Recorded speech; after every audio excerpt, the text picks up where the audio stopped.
존경하는 국민 여러분, 거대한 변화가 이미 시작됐습니다.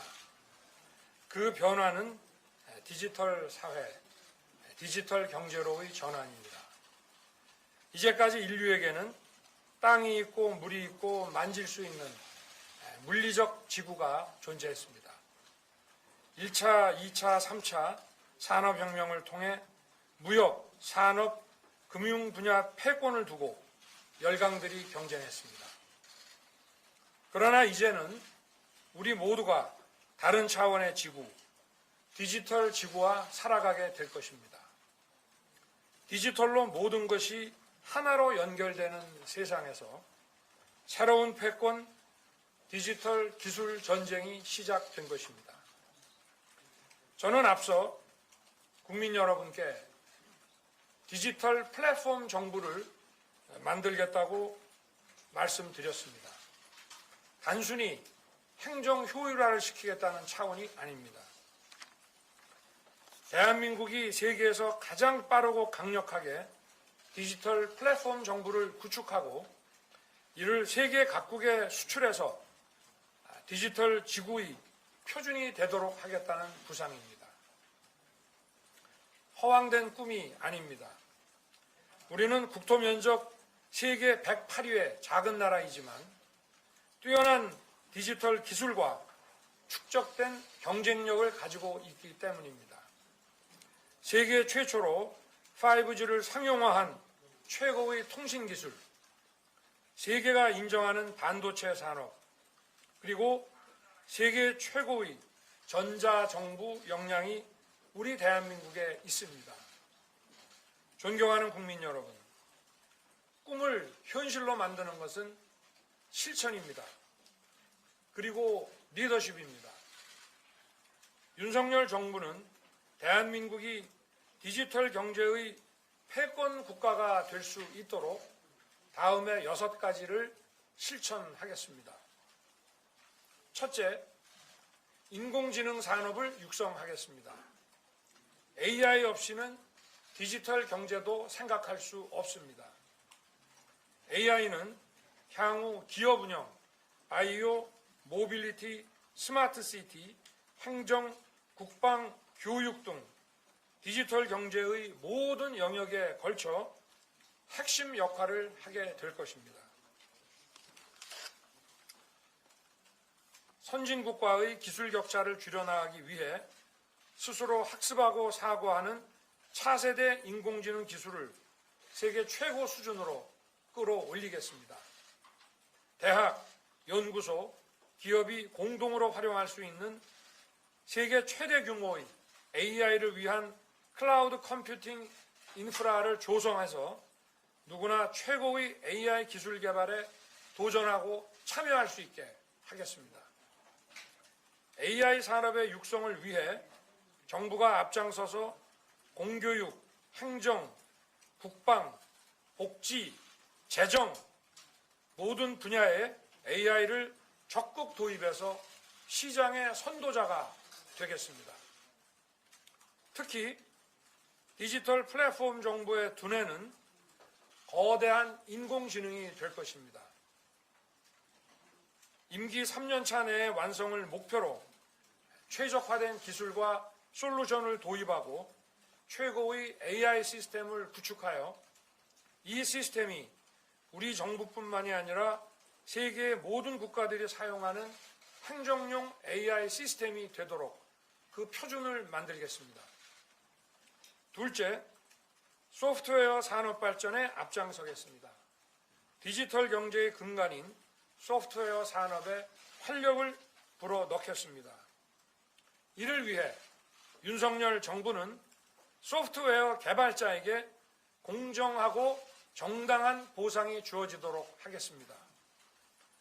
디지털 플랫폼 정부가 마중물이 되어 대국민 서비스를 위한 공공 소프트웨어 혁신 제품을 도입하고 역량 있는 소프트웨어 기업의 성장을 돕겠습니다. 소프트웨어 업계의 불공정 관행도 뿌리 뽑겠습니다. 인건비 위주로 소프트웨어의 가치를 결정하는 묵은 관행을 타파하고 창의적인 소프트웨어가 충분히 가치를 인정받는 환경을 주도해 나가겠습니다. 정부가 발주하는 소프트웨어 연구개발 과제도 대폭 늘리고 예산도 그에 맞춰 조정하겠습니다. 셋째, 디지털 정보가 막힘없이 오갈 수 있도록 고도화된 디지털 인프라를 구축하겠습니다. 5G 전국망을 고도화해 나가고 6G의 세계 표준을 준비해서 선도해 나가도록 하겠습니다. 초고속, 초저지연, 초연결 서비스를 가능하게 해주는 5G의 핵심 기술인 맥 기술도 적극 육성하겠습니다. 이를 통해 자율주행차, 로봇 등 차세대 디바이스에서 가장 빠른 5G 서비스를 제공하고 6G 세상을 준비하겠습니다. 아울러 국민들이 맞춤형 혜택을 받을 수 있도록 마이 데이터 산업도 활성화하겠습니다. 데이터를 안전하게 저장하고 빠르게 처리하는 클라우드 산업도 육성하겠습니다. 다시는 네트워크 문제로 백신 예약 대란 같은 문제가 발생하지 않도록 모든 것이 클라우드로 연결되는 클라우드 대전환을 이뤄서 쉽고 빠른 대국민 공공 서비스를 제공해 드리겠습니다. 국가 보안 정보를 제외한 공공 업무에서 민간 클라우드를 우선 적용하는 민간 클라우드 퍼스트 정책도 확대해 나가겠습니다. 이를 통해 국민이 이용할 수 있는 디지털 공공 서비스의 양과 질을 대폭 향상시키겠습니다. 클라우드 이용과 연구 개발에 투자하는 기업에게 법인세를 공제하는 등 클라우드 인센티브 제도도 도입하겠습니다. 넷째, 반도체와 모빌리티 같은 디지털 융합 산업을 적극 지원하겠습니다. 대한민국 반도체 산업이 메모리 분야에서 초격차를 유지하고 AI 반도체 등 다양한 시스템 반도체를 위탁 생산하는 파운드리 분야에서 선도국을 추월할 수 있도록 기업의 기술 혁신과 설비 투자를 적극 유도하겠습니다. 경쟁국에 비해 결코 불리하지 않은 수준으로 세제를 정비하고 전력, 용수 등 인프라를 충분히 지원해서 기업들이 해외보다 국내에 우선 투자할 수 있도록 여건을 만들겠습니다. 대기업과 중소기업 간의 기술과 인력의 교류를 촉진하고 상생 협력 관계를 통해 동반 성장 문화를 정착시키겠습니다. 모빌리티 산업의 기틀도 제대로 닦겠습니다. 모빌리티 서비스 산업은 데이터, 소프트웨어, AI 등 첨단 기술 융합의 결정체이지만 관련 제도가 미비해 제대로 된 시장이 아직 형성되지 못했습니다. 모빌리티 서비스 산업의 법적 근거를 만들고 관련 기업의 해외 수출도 지원하겠습니다. 바퀴 달린 스마트폰이라고 하는 자율주행 자동차 산업이 걸림돌이 없이 발전할 수 있도록 시스템을 구축하고 혁신적인 자동차 부품사들을 육성해 미래 자동차 시장에서 경쟁력을 끌어올리겠습니다. 불필요한 규제를 혁파해서 드론이나 도심 항공교통과 같은 새로운 배송 및 운송 수단이 발달할 수 있도록 뒷받침하겠습니다. 다섯째, 디지털 세상에 튼튼한 사이버 안전망을 구축하겠습니다. 최근 국가 핵심 기관은 물론 민간 기업들까지 연이은 사이버 공격을 받아 국가의 안전은 물론 국민의 안전은 물론 국가의 안보에 심각한 위협이 발생하고 있습니다. 지금까지 우리나라 사이버 안보는 공공은 국정원, 군은 국방부, 민간은 과학기술정통부가 나눠 맡고 있어서 사이버 위기 시에 통합 대응이 미흡했습니다. 이에 국가 차원의 일원화된 사이버 대응 체계를 구축하겠습니다. 또한 인공지능을 활용한 통합 사이버 대응 체계를 구축해서 대한민국을 사이버 공격에서 안전하게 지켜내게 하겠습니다. 국가 주도의 실전형 사이버 훈련 시스템을 통해 민관 보안 업무 담당자들이 역량을 강화할 수 있게 하겠습니다. 사이버 보안 인재 양성에도 지원을 아끼지 않겠습니다. 날로 진화하는 사이버 공격 위협에 대응할 수 있도록 숙련된 전문가의 초급, 중급, 고급 수준별 교육 프로그램을 제공하고 가상 공간에서 사이버 공격과 방어를 훈련할 수 있는 사이버 보안 훈련장을 추진하겠습니다. 마지막으로 이러한 디지털 경제 패권 국가의 방향은 사람에 의해서 이루어지는 것인 만큼 100만 디지털 인재를 양성하겠습니다. 디지털 경제를 이끄는 것은 결국 사람입니다. 윤석열 정부는 디지털 분야 100만 인재 양성을 위해 초중등 교육과정 내 보편적인 소프트웨어 교육을 확대하고 대학의 소프트웨어, 데이터, 인공지능, 반도체 등 디지털 관련 학과의 정원과 국가 장학금 지급을 확대하겠습니다. 이를 통해 기업이 필요로 하는 디지털 인재를 충분히 양성하겠습니다. 또한 나이와 학력과 무관하게 디지털 역량에 재능이 있다면 누구나 참여할 수 있는 전액 국비 지원의 디지털 영재학교를 만들어 인재 양성에 적극 활용하겠습니다. 소프트웨어 인재난에 처한 중소기업을 위해 디지털 인재 채용에 따른 인센티브를 늘리는 동시에 IT 산업 특성에 맞는 근로 문화와 유연 근무 환경의 조성을 지원하겠습니다.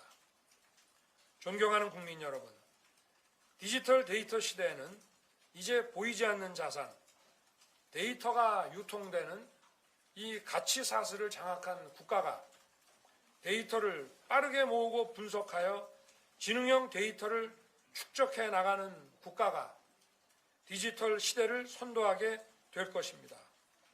그리고 그 주인공은 자랑스러운 우리 대한민국이 될 것입니다. 지구의 절반을 차지하고 있는 디지털 동맹국가들에게 우리의 디지털 기업을 개발한 혁신적 기술과 제품을 수출하여 새로운 성장 동력을 창출하게 될 것입니다. 감사합니다. 네, 대한민국을 디지털 신도 시대의 패권 국가로 만들기 위해서 이런 산업을 육성하고 일자를 구축, 경제 양성의 안전망 구축에 이르기까지 다양한 공약 발표가 있었습니다. 지금 옆에는 원희룡 정치본부장님을 비롯해서 이영 국회의원, 고진 한국모바일산업협 회장, 왕윤종 공동여대 교수, 유병준 서울대 교수님 같이 배석을 했습니다.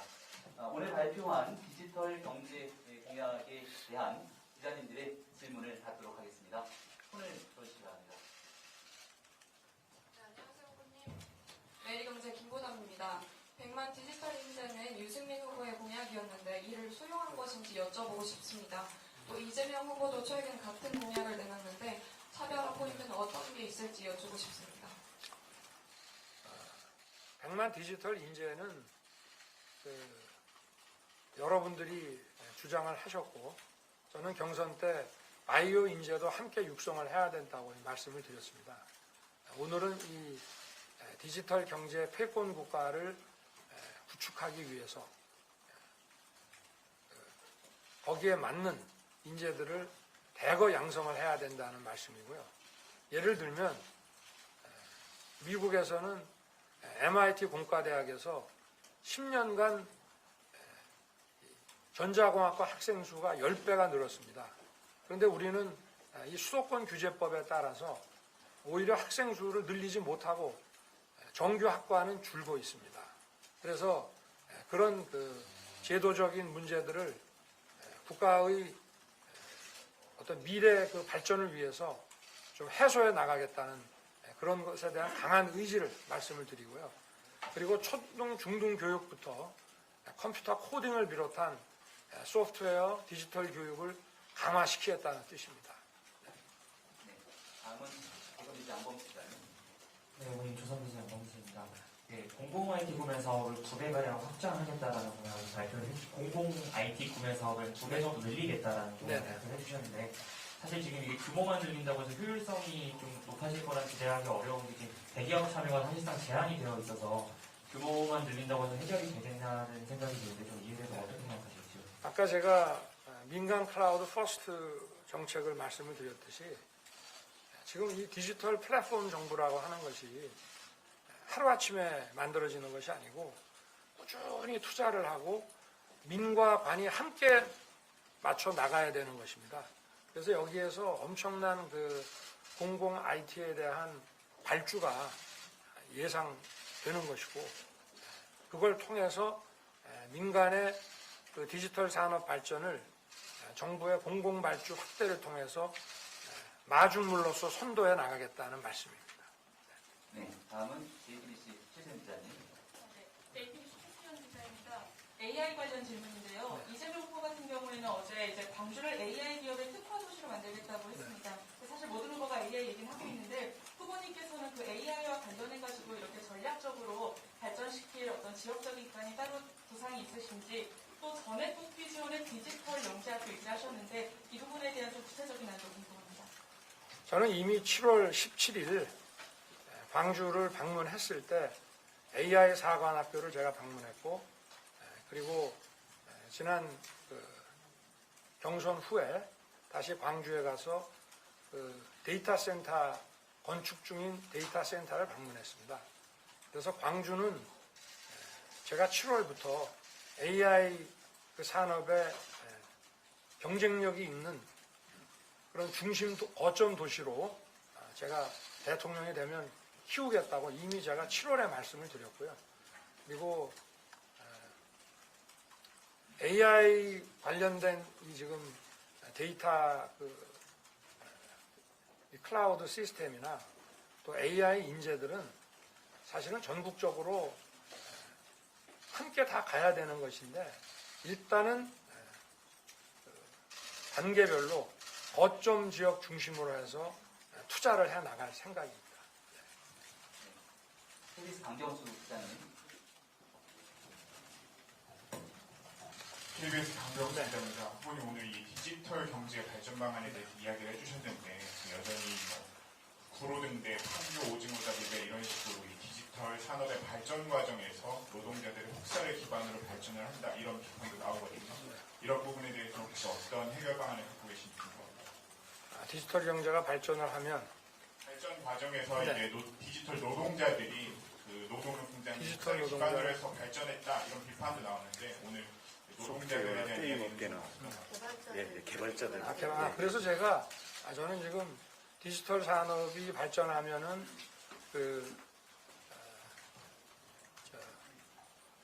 일자리를 잃는 분들이 많아서 거기에 대한 사회 안전망을 물어보시는 걸로 해석을 했는데 이 관련 분야에 종사하는 분들의 이제 어떤 갑질 횡포를 받는 그런 말씀이시죠? 네. 뿐만 아니라 장시간 노동 시간도 네네. 그래서 여기 제일 중요한 게 이제 이런 소프트웨어 개발자나 그 기업에서 근무하는 분들인데 그분들에 대한 공정하고 정당한 보상 없이는 디지털 경제 패권 국가로 나아가는 것 자체가 불가능합니다. 이게 아무리 디지털이고 AI고 해도 결국은 사람이 해나가는 것이기 때문에 이 AI 알고리즘과 소프트웨어를 다 개발하려고 하면은 여기에 대한 이 분야 전공자들에 대한 어떤 확고한 인센티브가 있어야만 이걸 갈 수 있기 때문에 지금의 이런 방식으로는 어렵고 그래서 제가 방금 전에도 정책 공약에서 그분들에 대한 정당한 보상을 확실히 하겠다고 말씀을 드린 겁니다. 네, 다음은 채널의 안보경 기자님. 네, 채널A 안보경입니다. 이 자료를 보면 AI 벤처 기업들의 기술과 솔루션을 구매해서 3년 내 디지털 플랫폼 정부를 만들겠다고 하셨는데요. 이게 3년 내에 가능한지 궁금하고요. 그리고 아무래도 기술과 솔루션을 구매하다 보면 굉장히 많은 예산도 들 것 같은데 여기에 대해서는 뭐 대충 예산 추계한 게 있는지 궁금합니다. 디지털 플랫폼 정부가 3년 내에 완성되는 것도 아니고요. 그거는 여러 분야별로 계속 이제 이 솔루션들을 놓고 또 데이터가 들어가고 해서 이제 확대해 나가야 되는 것이고, 일단은 체제를 이제 갖추겠다는 말씀이고요. 그리고 저는 정부가 이 디지털 플랫폼화가 돼 나가면은 그 자체가 우리 민간의 그 디지털 경제에 큰 영향을 줄 거로 보고 있습니다. 그리고 일단은 제일 먼저 규제, 원스톱 규제 혁신, 그 다음에 우리 재정, 그리고 감염병에 대한 대처, 또 하여튼 몇 가지 중요한 우선순위의 아젠다들을 중심으로 해가지고 그렇게 해서 플랫폼화를 단계적으로 밟아 나가면은, 그래서 그 체제가 만들어지는 것이 한 3년 걸린다고 예상을 하고 있고요.